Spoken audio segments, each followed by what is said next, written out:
ครับสบายดีพี่น้องจังไรบ่าวมื้อนี้ได้เมนูยังตำหุงพี่น้องโอ้ลองมึงเนาะมาพอลายยายหางมีปลาพร้อมมีเขียบหมูพร้อมมีผักครบพี่น้องมากินตำหุงตอนเที่ยงสำคัญ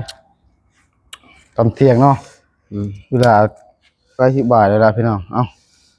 ข้าวเหนียวเฮา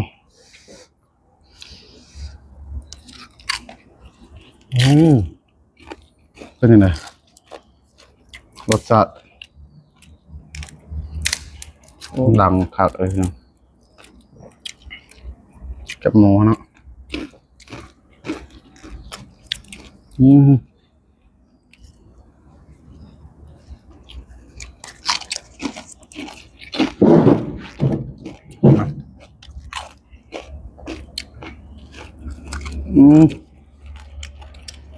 จะหมักปลาเขาอ่ะปลาปิ้งพี่น้องปลาบัวพางแล้วเด้อพี่น้องเอ้ยตำหุงนำกันกินข้าวเที่ยงนะบ่าวบ่าวพันนะพี่น้องหอมเลยอย่างปลาเนาะเอาบ่าวพันเนาะตอนนี้ครับตัวหอมแล้วบ่าวหอมป่ะเอาอีกเลยไปเลยกันนิดหน่อยแล้วกินตำหุงเนาะขับบ่าวพันแซ่บเหมือนกันผักวันนี้เนาะ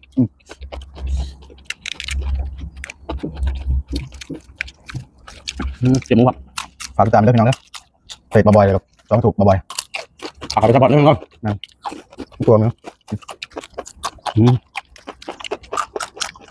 เอาพวกเครื่องหน้าพี่น้องเจ็บอย่างเปล่า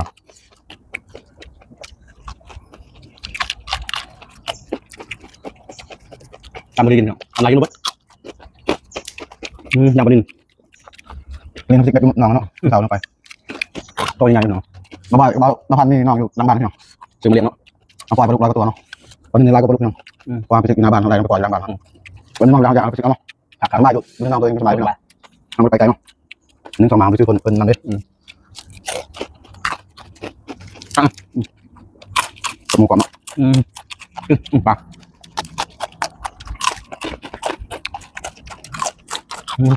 ปลาแบบเกือบร้านจะเสร็จเนาะหอมเกลือนะแบบน้ำเกลือเข้าพอดีเลยเนาะบ่อยมากินปลานิ่นเนาะปลานิ่นโตใหญ่เลยพี่น้องโต2 เดือนแล้วเนี่ยบ้านเนาะเอาไว้2-3 เดือนแล้วมาปล่อยเลยประมาณ2 เดือนเลยพี่น้องปลานิ่นมันจะแผ่ไวพี่น้องเต็มหนองเลยเนาะไว้มันแผ่พี่น้องเลย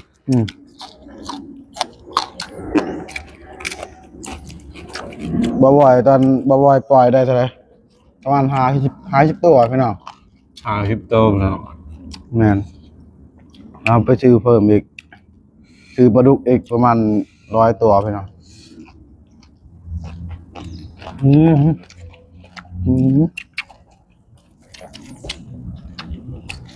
เอาเด้อพี่น้องทุกคนเนาะอย่างปลา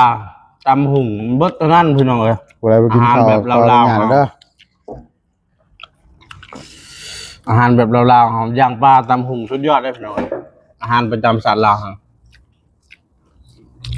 ขาดบ่ได้บ่อยกับบ่าวพันมากินเนาะหมักได้ถึงตอนเที่ยงขาดบ่ได้ตำหุงพี่น้องมาหุ่งมืดพี่น้องหลายต้นพี่น้องหลังบ้าน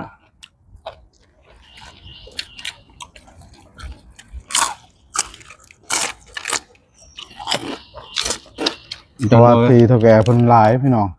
เพิ่นปลูกมะหุงมะถั่วเนาะมันมีมักอันนั้นครับมะม่วงจะเอามะม่วงมาตอนพี่น้องนะจับๆมันเอาตำพอดีกินเนาะตำลายกินหมดพี่น้องเฮ้ยครับ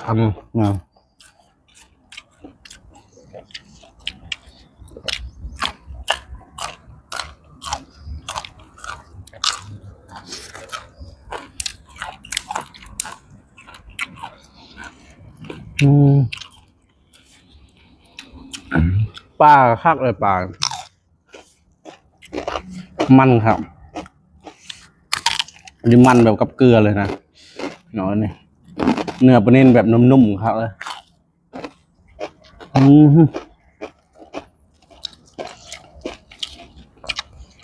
ผักบอกว่า ผักบุรพานี่ผักบุรพาเต็มเลยพี่น้องอยู่บ้านอันนั้นหล้างบ้านเขานะโว้แต่ว่านาเนี่ยมันจะตายเลยพี่น้อง หนาแรงเนาะมันมีน้ำมันเนาะ เราต้องทดน้ำดูมันจะเป็นงามมันโป่งหยอด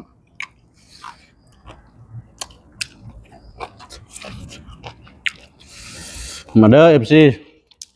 ชูคูชูกัน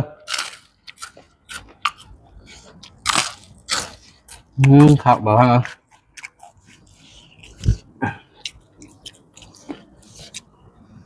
ตำพริเศษเนาะตำลายกินมาหมดพี่น้องสองคนเขา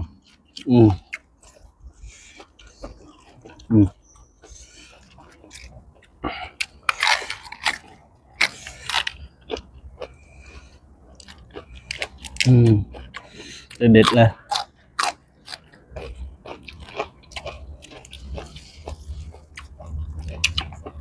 ปลาห่อนสักเลย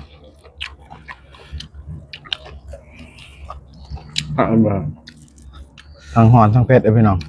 ปลาเขาก็ครับเขาก็ย่างเนาะเขาก็สุกโว้หอนๆเลย เนื้อมันครับ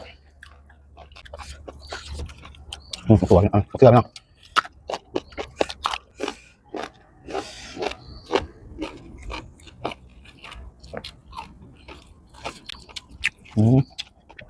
ทำเนาะเก็บหมูปั๊บเลยมีปลามีเก็บหมูมีตำหงพักครบเลย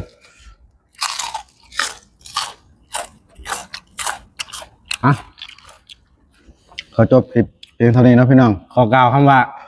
สบายดี บาย